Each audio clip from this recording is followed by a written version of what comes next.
कितना पैसा चाहिए? 7-8 लाख। 7 लाख की 8 लाख? 8 लाख मिल जाता ठीक है। 8 लाख। 8 लाख। लोन के एवज में कुछ लाइल बनी? हाँ हाँ लाई। अपने जमीन का पूरा कागजात ले बने। दिखाए।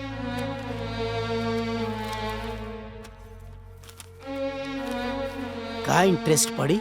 हाँ देखिए रो लोग घबराई मत। BDFC बैंक में रो लोग बैठल बनी। जितना इंटरेस्ट होई ना एकदम जेन्युइन होई, ठीक बा? ये कुछ पेपर है, ए पर साइन कर दी रहुआ।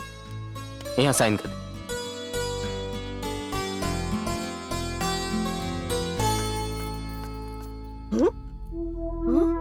ये सब का बा?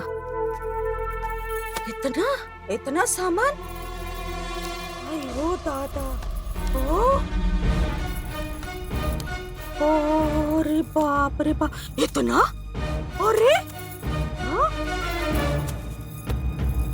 अरे बाप रे बाप, अरे ये सब देख के तो हमारे दहिये में आग लग जाता हो। ये बुढ़वा ना ओकर बिहार में सब बर्बाद करी, कुछो ना छोड़ियो।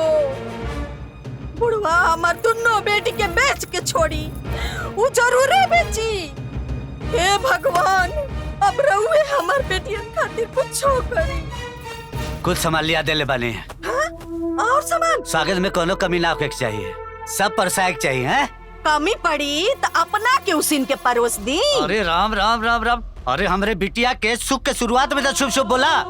बचपन से आज ले तक कुछते रह गईलू। अब घर में कौन दिन का मेहमान लिया? आए दुष्ट औरत, दिमाग खराब कर दिला। अरे प्रेम, ए प्रेम, अरे कहाँ बड़ा दूल्हा पराली है रवा? हाँ का भइल चाचा जी? ऐसा नकाल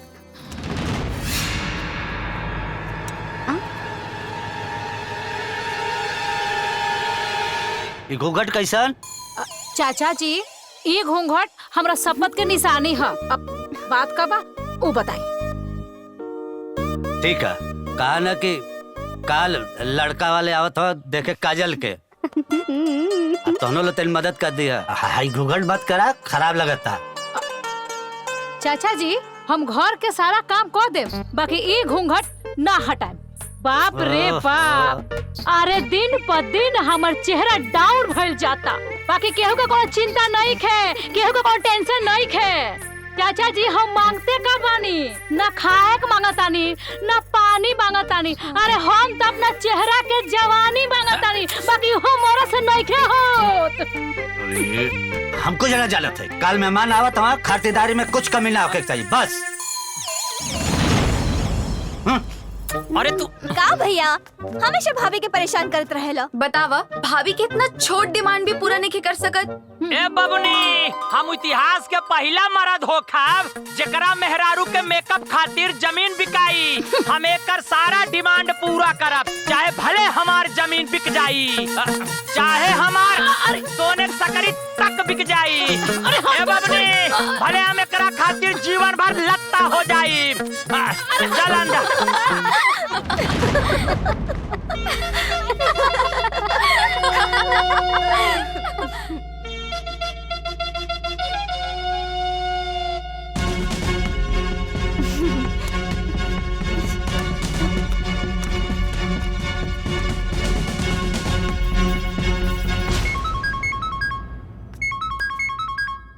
प्रणाम मौसी, गोड़ लगातानी। हाँ खुश रह बिटिया। देखा ना बेटी, घरे बड़ा झंझट पसराइल बा, यही से देखौटी में हम ना आ पैनी। अरे ई का बात भइल मौसी? अरे बड़ा दिक्कत में बनी है बेटी। अब बाकी मौसा जाई है। ठीक बा मौसी। ए बेटी, तोर बाबूजी ना तोर बियाह में ना जीवा जान लगा दिले बड़े। तोर मौसा ना 7 से 8 लाख के कर्जे दिवैले बड़े, उहे तो सब व्यवस्था कैले बड़े। सारा जर जमीन दाव पर लगा दिले बड़े। बाकी खुशी के बात ये बा कि घर बर दोनों बड़ा नीमन मिलल बड़े। हाँ देखौटी में जैसन होई ना हमरा के खबर दी हो, देबू ना? देबू ना बेटा? काजल, काजल जी मासी। देबू ना? हाँ हाँ मासी। ठीक बा, फोन रखा तानी। ठीक बा। बुढ़वा के जिंदगी कट जाए, चमड़ी बिका जाए, और तब वो कर्जा ना भराए, ओकरे बिहाय में सब बर्बाद करी और हमार बेटियन के कोनो भिखारी के घरे भेजी।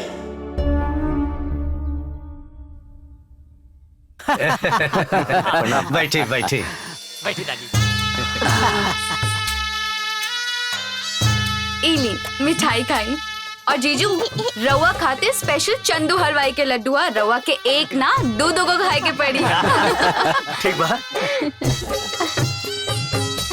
ए बाबू, ई बबनी फोनवा वाली है ना, जौन वीडियो और फोन नंबर मांगले रहे? हाँ दादी, वही लड़की है। का बबनी, सब पसंद बना? अरे हाँ हाँ दादी, जीजा जी हमके बहुत पसंद बाड़न। ए बाबू, अगर हमार दूगो पोता रहते ना तो एकरा के बिया अपन दूसर पोता से कर देती। वाह वाह, बहुत बढ़िया लड़की बिया। अरे दादी, हम दीदी के लिए क्या बतानी। जा। हे समधी जी, अरे बिटिया के बियाह हम कराए, रउआ के चिंता करे के कोनो जरूरत नहीं के। हाँ, अरे जब रउआ बाड़ी था हमके चिंता कैला के कौन जरूरत बा।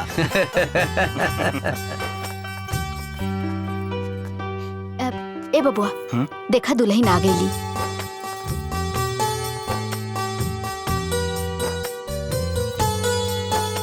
ए बेटी, यहाँ के सास ससुर दादी हैं, पैर छुआ। जा। अरे नाना बेटी, बैठा बैठा। बैठ बैठ। प्रणाम। खुश रह, खुश रह। हाउ चेयर दो। बैठ। भगवान तोहरा के हमरा पोता खातिर बनौले रहे। एक नजर में हमार दिल के छू गईलू।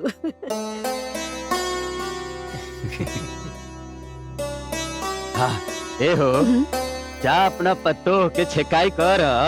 काहे ना, ई वक्त के तो कब से इंतजार रहे।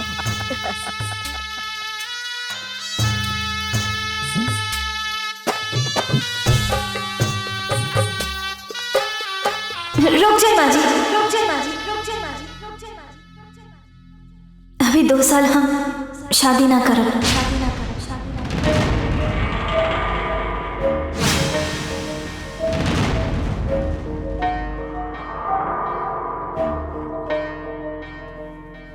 काजल, ये का कहता रे?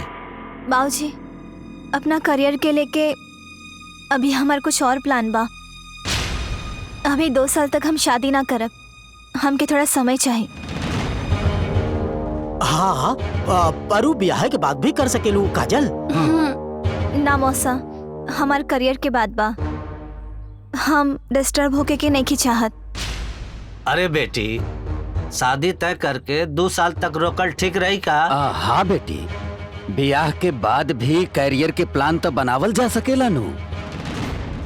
इधर और बड़प्पन बा, बाकी अभी ले रवा लोग के शादी करे के बा, तब हमार मंजली बहन सपना से इनकर बियाह तय कर दी। ये बहुत अच्छी बियाह।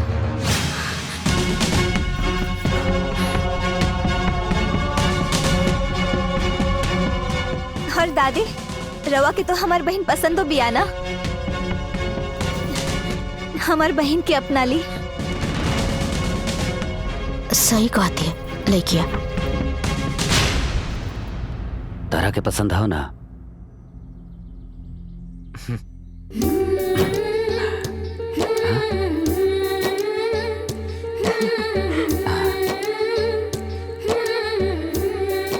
अरे हम तो पहले ही कहले रानी, हमार दूसर पोता रहती तो हम एकरा के बियाह अपन दूसर पोता से करा देती। ए समधी जी, हमके अपना बेटा प्रशांत खातिर राहुल बेटी सपना के बियाह मंजूर बा। हाँ।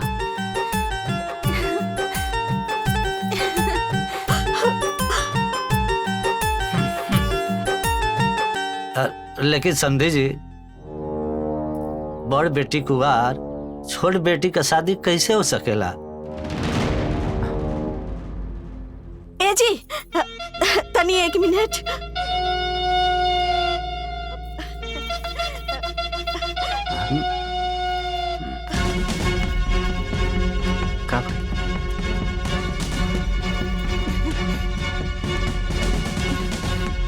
हम अभी आवताने। अरे अरे सुन ली, हमार बेटी के भाग जागल बा। भगवान ओकर सुन ले बाड़े। अगर ओकर बिहाय में हमार सुनी कोनो लकड़ी लगैनी तो पहले उ दोनों बेटी के जहर खियाए, ओकरे बाद हम खुद खा ले। हमर बात याद रखब।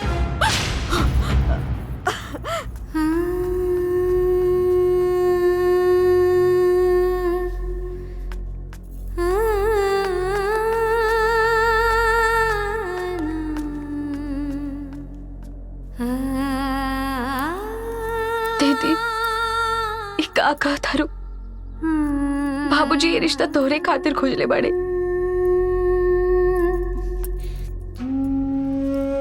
ना सपना, उनकर साथे भगवान तोहार जोड़ी बनौले बाड़े, हमार ना। ना दीदी, हम ये शादी ना करे। दोबारा ये शब्द कहले ना तो पहले तोर परान ले, ओकरा बाद हम अपन परान दे दे। अरे पागल, तोर किस्मत जागल और तय कहतारी बिहार ना कर भी। अब हम तोरा के अपन हाथ से सजाए। अब हमार बेटी के सगाई हुई।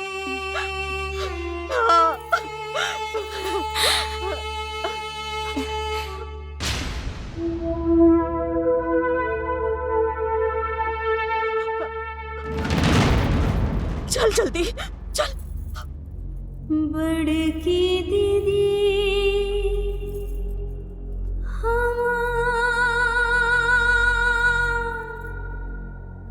बड़की दीदी, जौन तो चाहत रहलू वो हो गई काजल।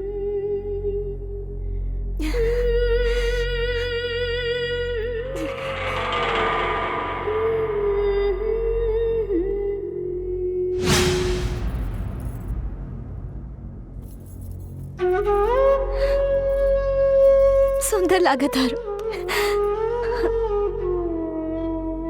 तो अपने हिस्सा की सारी खुशी हमार झोली में डाल दे लो ना बड़की दीदी।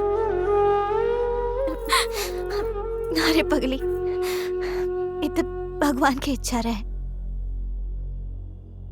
बड़की दीदी कहा हमार सर की कसम।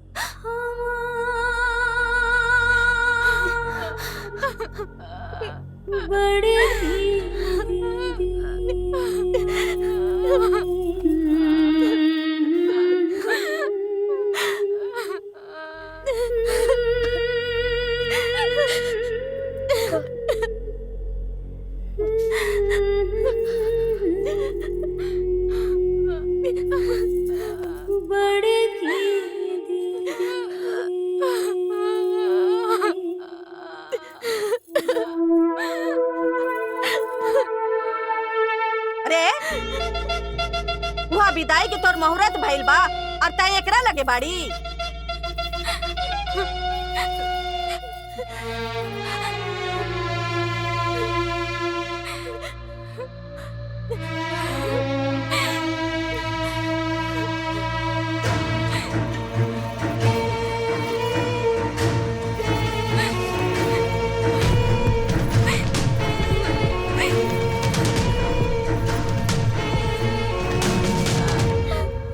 बड़की दीदी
अरे बेटी तू रह दा, हम कर ले।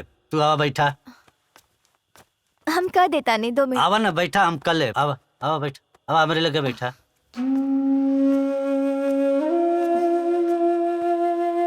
कब बाबूजी? बेटी तू ऐसा काहे कैलू है? हमके कुछ अलग तैयारी करे के बा बाबूजी। हम यही घरवा में रही ना बेटी, के का सोचता, के का बतियावता, अनुमान हमरो पे रहेला। वो बुढ़िया अपने चाल में कामयाब हो गई। ना बाबूजी, ऐसन बात नहीं खे, केहू के कौनो चाल नहीं खे, ये सब संजोग के बात बा। वो हमार बेटी के कलावा कब जाई? बियाह में कुल पैसा खत्म हो गल, हमार सपराव नहीं खे। अरे हम तो जनते रहनी, हमार दोनों बेटी अपन भाग से जिये तड़ीसन।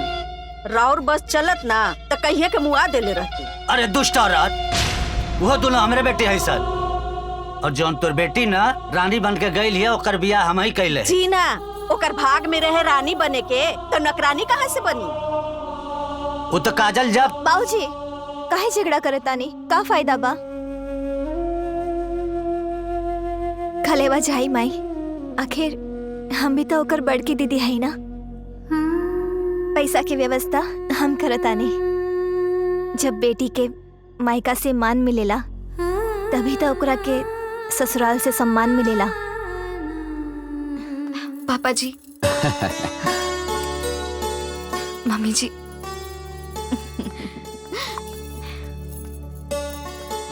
दादी। ए दुल्हन, चाहे तो बड़ा निम्मन बनवले बाड़ू। दीदी दीदी, बड़की दीदी के फोन आई बा।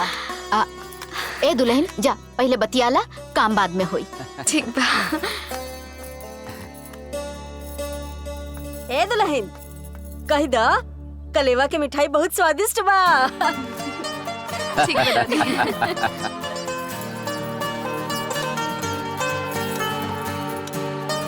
हेलो दीदी, घोड़ लगा था नहीं। खुश रह खुश रह। कलेवा देख के तो हर ससुराल के लोग खुश तो बाड़े ना। हाँ दीदी, दादी जी कहत रहलिया कि सब श्रद्धा पूरी हो गई। एकरा के श्रद्धालु रिश्तेदार कहल जाला। सब बहुत खुश बानी दीदी। ठीक बा, तू खुश तो बाड़ू ना? हाँ हाँ दीदी, बहुत खुश बानी हम। अच्छा दीदी, माई के ख्याल रखियो। अरे ऐसे काहे कहा तारो? ओ हमरो भी तो माई है, चिंता मत करा। अच्छा सुना, अपना हस्बैंड के साथ आके एक बार घूम जा, और साथ ही साथ ऋतु के भी ले आई है। ठीक बा दीदी, ए आई यहाँ तो हम प्लान बनावा तानी। अच्छा ठीक बा, हम रखा तानी। ठीक बा, प्रणाम दीदी। खुश रह।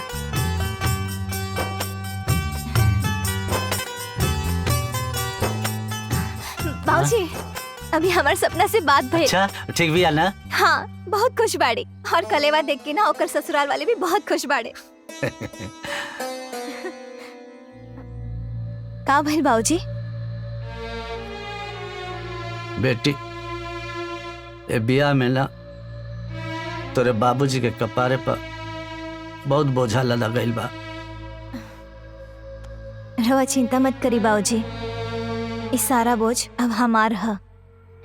इस सारा कर्जा अब हम भरे, कुछ दाव पर ना लागी। भगवान, तो के बेटा काहे न बनौला रे? हम अपना बाबूजी के बेटा ही है,